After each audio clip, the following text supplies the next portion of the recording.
महल का विशाल आंगन, चारों ओर दीप जल रहे हैं। महारानी सुनीता झूले पर बैठी हैं और पास ही कुछ सेविकाएं खड़ी हैं। राजा महेंद्र धीरे धीरे चलते हुए आते हैं। महारानी, आजकल आपका चेहरा कुछ अधिक ही खिला खिला लग रहा है। महाराज, खुशी का कारण तो आप जानते ही हैं। हमारे राज्य में जल्द ही एक नन्हा राजकुमार या राजकुमारी आने वाली है। यह तो सच में प्रसन्नता की बात है। पूरे राज्य में ये समाचार सुनकर आनंद छा जाएगा। महाराज, महारानी माँ बनने वाली है, इसलिए पूरा नगर उत्सव की तरह आनंद मना रहा है। अच्छा महारानी, मैं शीघ्र ही कुछ दिनों के लिए विदेश यात्रा पर जा रहा हूँ। वहाँ से तुम्हारे लिए कुछ उपहार अवश्य लाऊंगा। बोलिए, आपको क्या चाहिए? महारानी सोच में पड़ जाती हैं। वैसे तो मेरे पास सब कुछ है, लेकिन अगर आप सच में कुछ लाना चाहती हैं तो मेरे लिए रुंझुन गुड़िया ले आइए।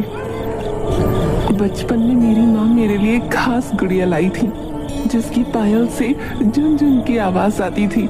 जब मैं उसे हिलाती थी तो वो रुंझुन रुंझुन बजती थी। मैं उसी तरह की गुड़िया चाहती हूँ इस आने वाले बच्चे के लिए। राजा थोड़ा सोचते हैं और फिर सहमति में सिर हिला देते हैं। ठीक है, मैं ये गुड़िया अवश्य लाऊंगा।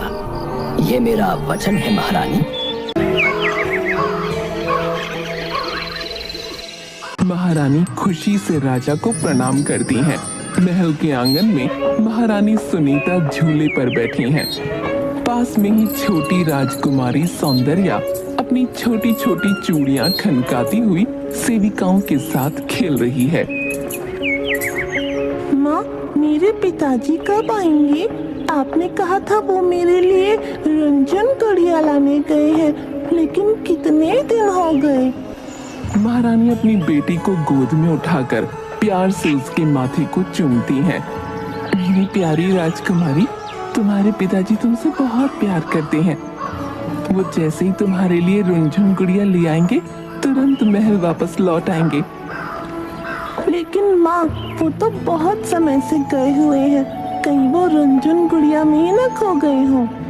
राजकुमारी की मासूमियत पर महल की दासियां हंस पड़ती हैं। राजकुमारी, आपके पिताजी तो बड़े वीर हैं, वो गुड़िया के साथ कहीं खो नहीं सकते। सौंदर्या कुछ सोचते हुए अपनी माँ की गोद से उतरती है और अपने छोटे छोटे हाथ कमर पर रख कर बोलती है।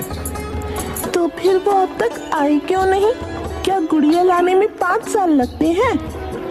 महल में सब ठहाका लगाकर हंसने लगे। तभी अचानक एक सैनिक तेजी से अंदर आया और झुककर सूचना देता है। महारानी, महाराज विदेश से लौट रहे हैं। वे महल में पहुंचने ही वाले हैं। ये सुनते ही महल में खुशी की लहर दौड़ जाती है।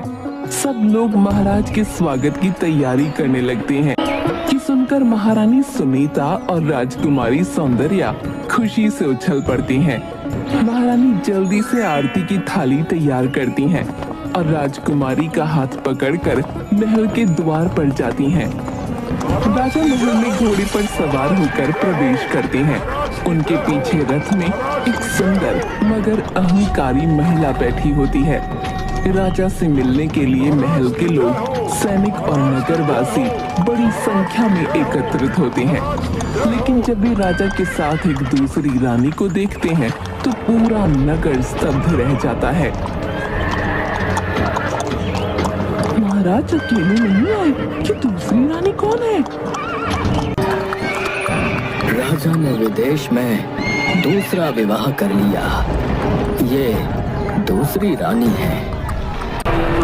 महारानी सुनीता सदमे में खड़ी रह जाती है।